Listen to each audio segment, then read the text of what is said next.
Ինչու է Հայաստանում կալանքը շարունակում լայնորեն կիրառվել որպես կանխարգելիչ միջոց, նույնիսկ այն դեպքերում, երբ առնետրանքային խափանման միջոցներ հնարավոր է կիրառվել։ Եվ խոսքը միայն քաղաքական դեմքերի մասին չէ, այլ հասարակ քաղաքացիների մասին։ Եվ ուսումնասիրելով տարբեր դեպքեր նկատել ենք, որ լինում են դեպքեր, երբ օրինակ երիտասարդ մարդկանց ստանում են կալանքի, հետո պարզվում մի քանի ամիս անց պարզվում է, որ տվյալ մարդը անմեղ է ու ազատ են արձակում, բայց այդ ամիսների ընթացքում եւ այդ տվյալ անձը եւ իր ընտանիքի անդամները վնասներ են կրում հոգեբանական առումով եւ ոչ միայն։ Ով է պատասխան տալու այս մարդկանց առաջ եւ նրանց հոգեբանական վիճակի եւ առհասարակ նրանց առջեւ ով է պատասխան տալու։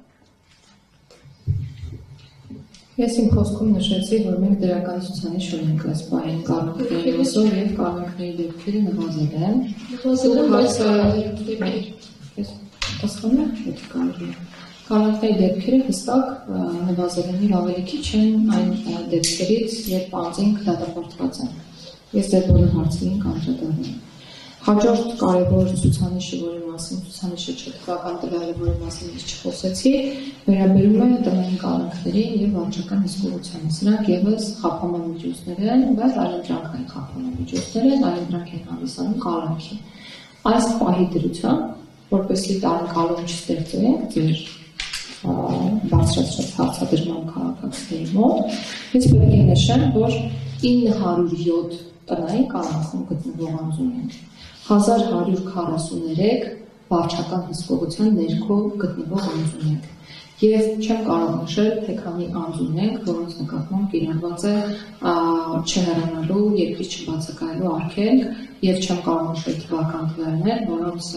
անձանց նկատմամբ կիրառված է գրավ խափանման միջոցը, եւ խոսքը հազարավոր, տասնյակ հազարավոր դեպքերի մասին է։ Այսինքն, եթե հարցադրումը տրվում է այնպես, որ կան այլընտրանքային խափանման միջոցներ, որոնք չեն նշանակում եւ կալանք են հաճախ կիրառվում, դա բացարձակ չի համապատասխանում այն իրականությանը, որ մենք այսօր ունենք եւ պետք է շատ անկեղծ խոսենք։ Այսօր մենք ունենք ընդհանրապես 1406 կանոնավոր, որոնք պատմում են քրեակատարական հիմնարկներում, իհարկե այս թիվը կրկին մեծ է, մենք խնդիր ունենք այս թվական տվյալի նվազեցման։ Այսպիսին է պատկերը, այլ խափանման միջոցները տասնյակ հազարներով ավելին են, այդ թվում ավելին է տնային կալանքի եւ վարչական հսկողության հանրագումարը 2000-ից անցումը։ Սա ձեռնշղթա ենթադրող խափանման միջոցներ են վարչական հսկողությունը եւ տնային կալանքը, այսինքն կրկին միտված է ազատության սահմանափակմանը եւ պետք է նշեմ, որ իրականացնող մարմինները, այդ թվում դատարանը, շատ ավելի հակված է միշտ նշանակել տնային կալանք կամ վարչական հսկողություն խափանման միջոցը, քան կալանք։ Բայց այս խնդիրը կալանքների քանակի դրանց մեծաքանակության մենք արձանագրել ենք, ու այդ ուղղությամբ աշխատում ենք կրկին չափանիշների մշակման համատեքստում նաև մեր գործընկեր կառույցների հետ։ Վարչապետի հրամանով ստեղծվել է միջգերատեսչական հանձնաժողով, որի անհրաժեշտ արդեն տեղի ունեցել։ Այդ միջգերատեսչական հանձնաժողովում ներառված են բոլոր շահագրգիռ մարմինները, իսկ դրա նպատակը ոլորտում խնդիրները վերհանել ու դրանց լուծման ուղղությամբ քայլեր ձեռնարկելն է, եւ այս ֆորմատը շատ կարեւոր է, որովհետեւ միայն քաղաքականություն մշակող անձանցից չի բաղկացած, այլ նաեւ իրավապահ մարմինների ներկայացուցիչներից, դատարանների ներկայացուցիչներից, մարդու իրավունքների պաշտպանների ասենյակից եւ այլն, այսինքն այնպիսի հարթակ է, որտեղ մենք կարող ենք քննարկել մեզ հուզող խնդիրները եւ այս հարցը առաջին հարցերից է, որ քննարկվել է։ Ինչ վերաբերում է ձեր հարցադրման մեջ այն շեշտադրմանը, թե ով է պատասխան տալու, նախ դուք ձեր խոսքում էլի նշեցիք, որ կանոնավորումն հետո արդարացվում է, ես չեմ բացառում այդպիսի եզակի դեպքերի գոյությունը, բայց դրանք եզակի են։ Մյուս բոլոր դեպքերում կանոնավորումները փոխարինվում են խափանման այլ միջոցներով, այսինքն մարդիկ դուրս են գալիս կալանքից, ժողովրդական ձևով ասած, գնում են տնային կալանք խափանման միջոց կրելու կամ նրանց նկատմամբ չհեռանալու արգել խափանման միջոցներ կիրառվում, իսկ ինչ վերաբերում է այն եզակի դեպքերին, երբ անձինք արդարացվում են, ապա նրանց պաշտպանը օրենքն է։ Օրենքը բավարար գործիքական հնարավորություն է տալիս տվյալ անձանց պահանջել վնասների հատուցում այն պետական նախ պետությունից, հետո պետական մարմիններից, որոնց սխալի հետևանքով անարդարացիորեն հայտնվել է համազատության մեջ։ Այսինքն իրավական գործիքակազմ դրա համար հստակ կա, բայց ես կրկնում եմ, պետք չէ այնպես մատուցել, որ մշտապես նման դեպքերի ենք բախվում, այդ դեպքերը շատ են եւ ոչ ես խոսում խիստ բացառիկ եւ այո հնարավոր դեպքերի մասին, երբ անձին կարող են արդարացվել։ Դա այդպիսին է process-ը, այո դատարանը վերջնացում կարող է գտնել, որ անձի արժեքում օրինակ հանցակալի բացակայում է, որովհետեւ որոշվում է ներքին համոզմունք եւ օրենքով։ Հարվածություն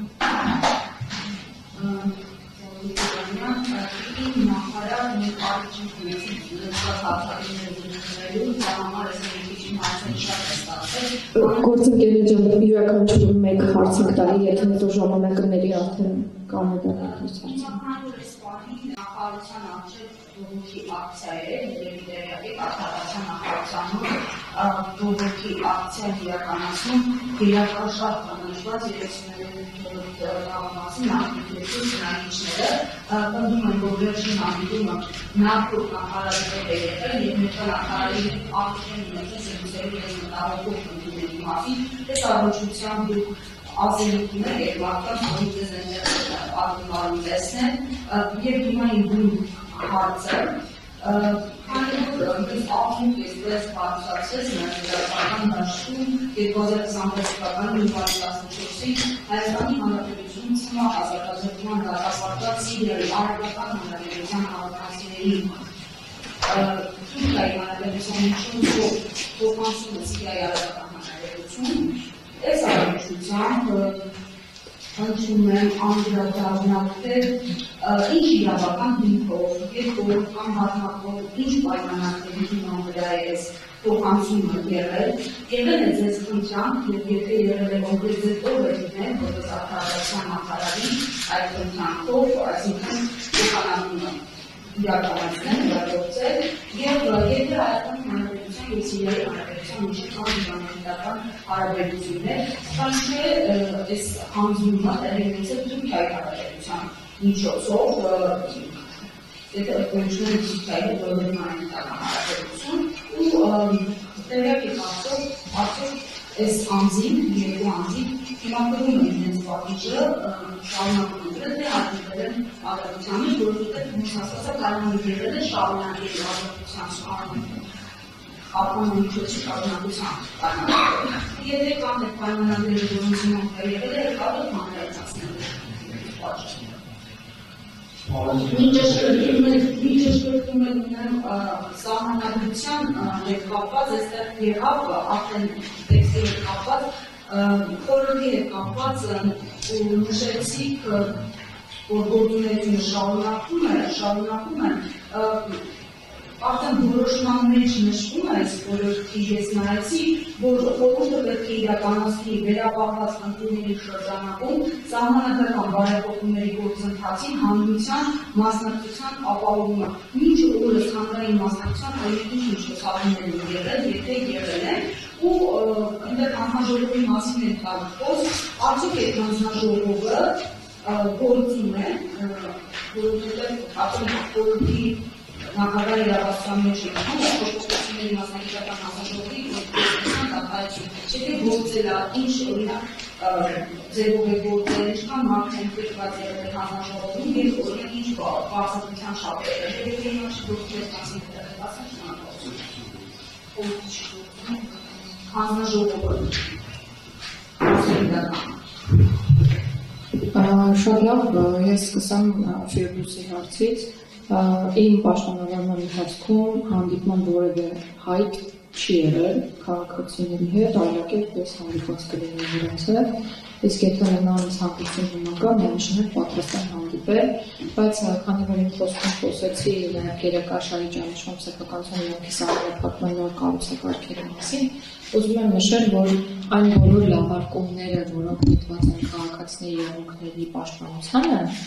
ունեն հետադարձություն։ Այսինքն սահմանվել է, որ անցումային փուլում այն բոլոր շուկայական արժեքները, որոնք գնահատվել եւ տրվել են քաղաքացիներին, կարող են վերանայվել նոր սկզբունքներով եւ նրանց դեպքում եւս կարող է գործել ոչ թե շուկայական արժեք գումարած 15%, այլ շուկայական արժեք գումարած 30% ձևաչափը։ Կրկնում եմ, որ նոր օրենսդրական փաթեթների կարգավորումները կարող են տարածվել նաեւ հետադարձ կերպով այն քաղաքացիների վրա, որոնք ժամանակին եղել են այդ հարաբերությունների կողմ։ Եվ այս պահին վերահաստատում են ցանկությունը իրենց հետ հանդիպելու եւ հնարավորություն ունենան օբյեկտիվ անպայման կհանդիպեն։ Ձեր հաջորդ հարցը վերաբերում է Սիրիայի Արևելյան Հանրապետությանը հանձնված դատապարտյալներին։ Ես ուզում եմ նշել, որ այդ անձին փոխանցվել են դատապարտյալների փոխանցման կառուցակարգով, այսինքն պայմանով, որ իրենք պետք է շարունակեն պատիժ կրել, եւ հարցը կարգավորվել է քրեական բարիքներով իրավականության մասին օրենքով, ըստ որի կարող է process-ը իրականացվել փոխադարձության սկզբունքի հիման վրա։ Եվ դա արվել է գնահատելով այն հնարավորությունները, որոնք մենք այս պահին ունենք, եւ արվել է նաեւ Սիրիայի հետ հարաբերությունները բարելավելու, Սիրիայում հայ համայնքի իրավունքների պաշտպանությունը ավելի ակտիվ դարձնելու նպատակով։ Այսինքն մենք արգելված է Թուրքիայի միջոցով իրականացնելու։ Ավելի տեսեք, մենք գնահատել ենք փոխանցելու ճանապարհները, քննարկվել են նաեւ այլ ճանապարհներ, նաեւ Թուրքիայի հետ հարաբերությունների լավացման համատեքստում եւ ոչ միայն այդ համատեքստում, իրականում օբյեկտիվ հնարավորությունների գնահատման համատեքստում ևս ընտրվել է այդ ճանապարհը եւ վստահաբար չկա որևէ արգելք, որևէ պետության միջոցով այդ փոխանցումը իրականացնել։ Եվ այսքան ես այսքանը կպատասխանեմ հարցերի կապված։ Ինչ։ Ես ասում եմ, որ մեր պետությունը գոյություն ունի դատապարտյալների փոխանցման հնարավորություն եւ համապատասխան ինստիտուտ, գոյություն ունեն համապատասխան օրենսդրական կարգավորումներ եւ կարող են միաժամանակ վստահեցնել, որ process-ը միայն իրավական է եղել եւ հայեցողությունը գնահատելու դաշտում, թե արդյոք արժի փոխանցել դատապարտյալներին, որպես իրենք պատիժ